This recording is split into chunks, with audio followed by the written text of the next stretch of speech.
మొన్న డీజీపీ గారు అన్నాడు, కొత్త డీజీపీ సివి ఆనంద్ పోలీస్ శాఖలో 19,000 ఖాళీలు ఉన్నాయన్నాడు.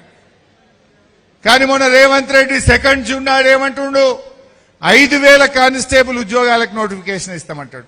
19,000 ఖాళీలు ఉన్నాయని డీజీపీ చెప్తే రేవంత్ రెడ్డి 5,000కే నోటిఫికేషన్ ఇస్తా అంటాడు.